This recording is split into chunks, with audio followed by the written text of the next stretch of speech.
Welcome friends once again to our NPTEL MOOC module on health economics. So far we have been explaining the couple of lectures on economic evaluations. The various concepts of economic evaluations we already started. However, the details of economic evaluations should be followed very carefully. In this lecture, we are targeting for the readers to understand the principles of economic evaluation. What are the different types and how we can go for it. Hence, we have kept this as an introduction to the principles of economic evaluation. However, you need to follow what we did it earlier. In the previous two lectures of this week, we introduced economic evaluation using a highly theoretical approach, and we emphasized the different theories which are useful for economic evaluation. And this is very important because this has high intellectual directions, and the economic evaluation in particularly is it is quintessentially an applied technique, and arguably the main practical contribution economics makes a decision making in health and healthcare. And this is in continuation to our previous week also. We discussed on economics of health systems, and in this week also we are somewhere on the periphery emphasizing on the evaluation of the economic health system or understanding the health system through its evaluation. Hence, the target of this unit, this particular lecture, is to introduce the principles of economic evaluation and their types. The remaining lectures of this week act as a bridge between theoretical underpinnings, which you already started in the previous two lectures, and also their practical applications of economic evaluation that we will learn in the next 2 weeks. And also in the 2 weeks basically on their monetary evaluation, non-monetary evaluations, there are different methods, even including health efficiency. Okay. So, these are all aspects we will be addressing. Then in the introduction of this principle, how to understand economic health economic evaluation. This is in the context of health that can be termed as the comparative analysis of alternative courses of action in terms of both, that is health consequences and their cost. So, cost or health outcomes are indeed important. Economic evidence is increasingly being used for informing health policies.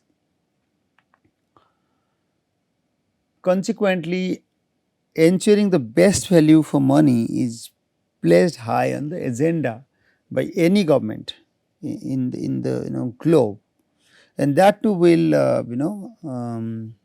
identify their economic considerations. Hence, the important questions that are relevant are like which services to be provided, or which services to provide, what amount should be provided, at what stage it should be best to provide, and to whom it should be provided. These need to be answered through our principles or the explanations. This further requires a different kind of evidence, like can it work, which generally refers to efficacy, and to what extent will it work, that is related to effectiveness. Is it worth investing compared to other things that can be done using the same amount of investment, which concerns with cost effectiveness or efficiency. Hence, the three aspects will be identified. One is efficacy, can it work, okay, that is all about, and effectiveness, to what extent, if it works then to what extent it works. Then its cost efficiency, cost effectiveness is really important, and that is why we usually deal with efficiency analysis. All these questions and evidence of their validity and reliability require an appropriate understanding of health economic evaluations. Lack of understanding about the underlying principles of health economics evaluation may result in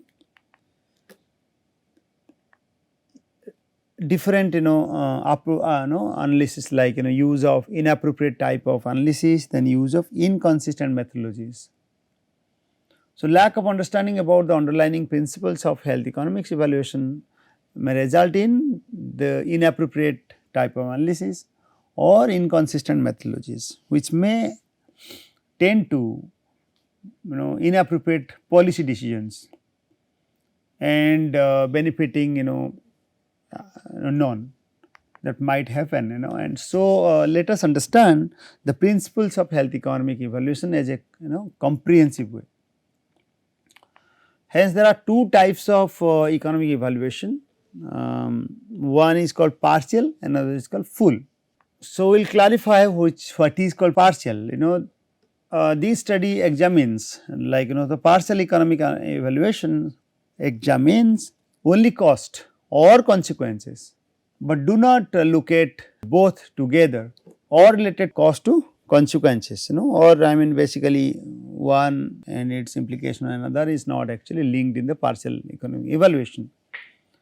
Second aspect of the partial equilibrium analysis is it examines only cost and consequences, but only evaluate a single course of action at a single, not comparing, but do not compare with other alternative options. If any, both are actually taken like cost and consequences, but it only examines one program at a time. However, in the full one, other aspects are true, like it emphasizes the comparative aspects or of the alternative courses of action in terms of both cost as well as consequences, that is outcomes or effects. You can refer to Drummond 2005 paper and study. Full economic evaluation studies aim to describe, measure and value all relevant alternative courses of action, that is their intervention of X versus comparator, that is Y, and their resource inputs and consequences. And partial, hence partial examines only cost or consequence. It has of course the discussion, like either it takes into account of cost analysis or costing description, or at a time it only checks the outcome or consequence description. If any it checks, it will check at a program, only a single program, not in a comparative context. So far as the cost analysis is concerned, some of the example we used to encounter is like cost of illness analysis, budget impact analysis, etc. Coming to the partial, but partial even if it considers cost as well as consequence, but it only emphasizes a single program, not identifying whether this program is better as compared to other. That is the part of full economic evaluation. So, this is what cost to outcome description, but for a single program. These are all discussed here. Partial evaluation or partial economic evaluation either explicitly or implicitly ignores the comparator, which may overlook relevant cost or consequences, and that do not allow comparison to relevant policy alternatives. Okay. Coming to the full economic evaluation, it examines both cost and consequences, also all alternative courses of actions. There are different types of full economic evaluation. They are basically defined as cost benefit analysis as CBA, cost effectiveness analysis as called CEA, and cost utility analysis called CUA, cost minimization analysis as CMA, and cost consequence analysis as CCA. Out of 5, 3 are mostly performed. Okay. and our last two are least performed. These different evaluations, these 5 are based on similar principles. At first they appear changeably, but differ in their fundamental methodology and interpretations. We will clarify all those details. Let us compare these two together, partial economic evaluation analysis and full economic evaluation analysis. We start by the HEA framework, that is called health economic analysis. It requires interventions through cost and consequence, and there are roles of comparators as well. Comparators, if we actually compare with another program and their evaluation, again through the cost and consequences. When only intervention is being discussed for their cost and outcome, that is precisely the part of partial equilibrium analysis. Okay. This is what, and entire one we also take the count of comparator as well to understand the full program existing, whether the single program is really the best or not. In that case we have to take the help of comparator. So, that is why it is called full economic evaluation. So, role of comparator, what is comparator then? So, comparator like this is also called the counterfactual or the baseline scenario. Then this is typically chosen to reflect the common practice or standard of care in the setting where economic evaluation is set to take place. Sometimes the comparator will be a do nothing or no intervention scenario, still needs to be clearly acknowledged, even if comparator is not that required, but has to be acknowledged. So, which one to choose? It is quite the obvious answer, though it is difficult in the process to identify, but the obvious answer is that all the partial equilibrium evaluations can provide valuable information. They cannot alone guide decision making, as only knowing an intervention's cost or the economic burden of a disease does not indicate an intervention's value of money. For healthcare decisions making, surrounding resource allocations etc., are vital to evaluate both the cost and consequences of the intervention in question and to compare it to a relevant alternative course of action or policy option. That is the role of comparator. But how did we arrive at this conclusion? To know this, let us go for a hypothetical example with the recent cases of COVID-19 crisis. We know that there are different vaccines made by India. We start with Bharat Biotech introducing an intranasal vaccine named Incovac for COVID-19 in India, and we would use a pre-existing injection vaccine, that is called Covaxin, India's first indigenous COVID-19 vaccine, as a comparator to that of the Incovac. Here we say partial economic evaluation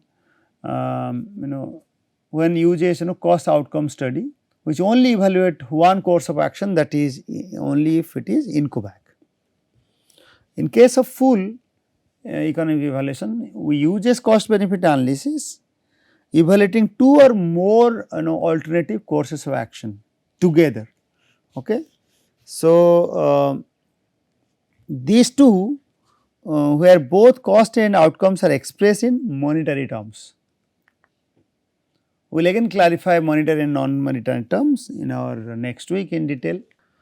So, coming to the context once again, okay, economic analysis of newly introduced drugs case we started. So, in that case new vaccine, let us new vaccine start with the case of Incovac. Cost of its cost is of only 5 lakh, whereas the benefit if it is derived as 20 crore. So, then ignoring the another one, since we are dealing with the partial equilibrium analysis, we can interpret or derive the finding, that is the benefits of new vaccine, especially its monetary valuation, for its no, I mean at least the monetary value of its health benefits outweigh its cost. So, favoring its use. Okay. Then in case of full economic evaluation, we go by the new vaccine Incovac as well as the Covaxin. We start with the same comparison, but we will also check the comparator, that is Covaxin.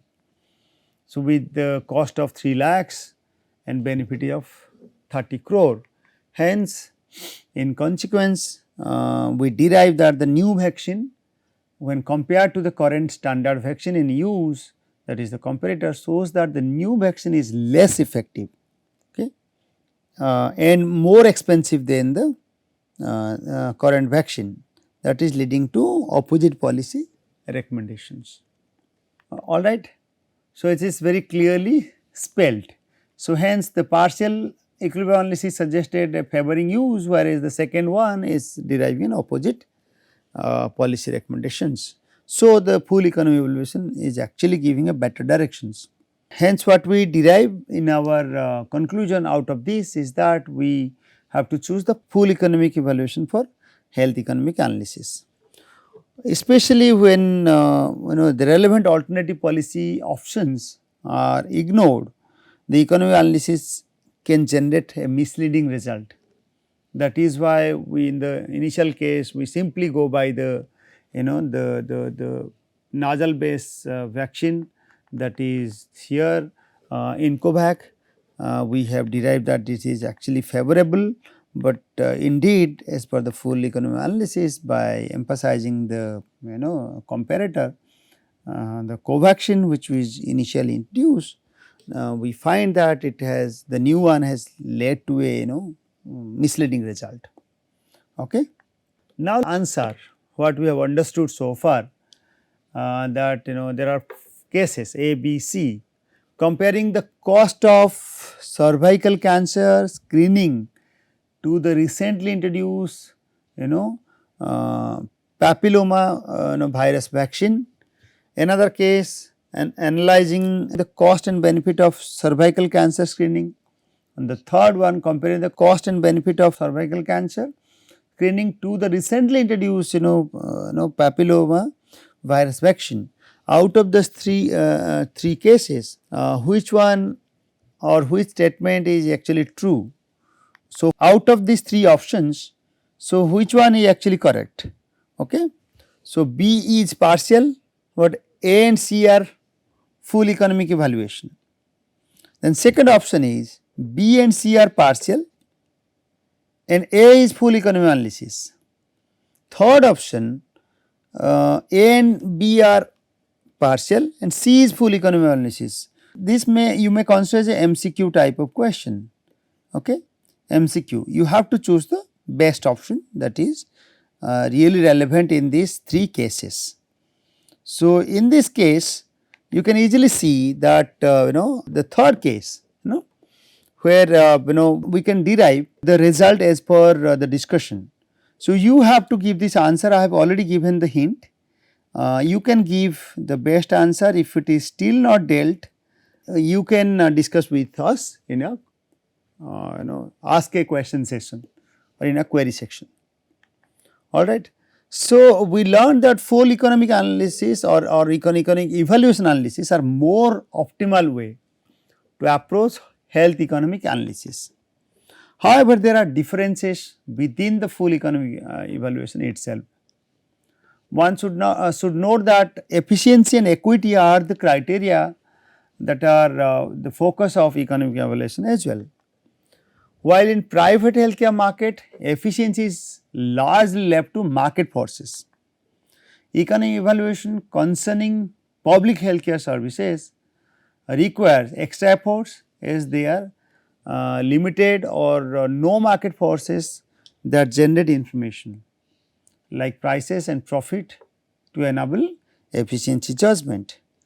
This has led to the development of different sets of evaluation techniques. This has led to the techniques which I have said, like we have to then emphasize type of analysis through their cost or their output or consequence, and also emphasize the formula. out of those 5 indicators, first three are mostly used, and we will also clarify the approach is on the cost benefit analysis. The approach is in fact called through cost, it is monetary evaluation, and the output is usually through the willingness to pay approach, WTP, valued in terms of money, but the most important direction for the output is willingness to pay, and they have formalized delta C by delta B, okay, the cost and the benefit. Whereas the cost effectiveness analysis, it has so far as cost is concerned, it is in terms of monetary valuation. Then in terms of output, we go by qualitative non-monetary units, that is called life years gained, LYZ, and is defined through delta C by delta E. And whereas the cost utility analysis, CUA, these three indicators are actually mostly used, and in case of cost utility, we are supposed to link it to the utility, that is through QALY is there. QALY is basically quality adjusted life years. So, delta C by delta QALY, those figures, if we can able to evaluate, it is really good, and these details will carry it forward, and we will also go through the right example.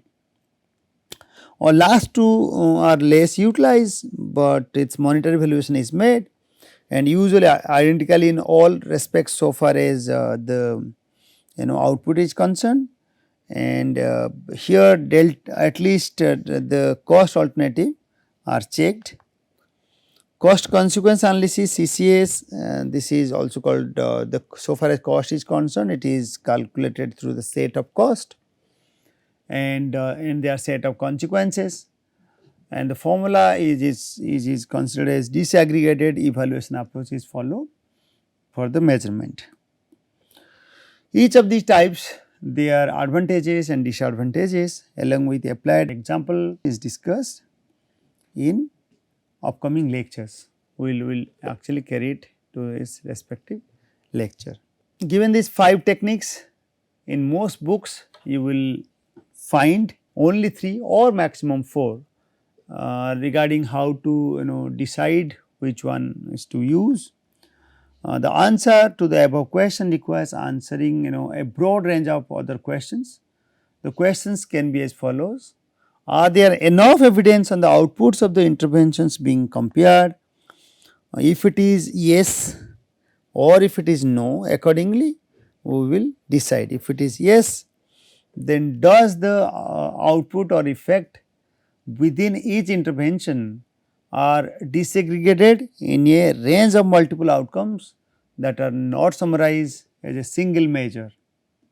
If it is no, then of course we are actually going by a partial economic evaluation, that is only through the costing study.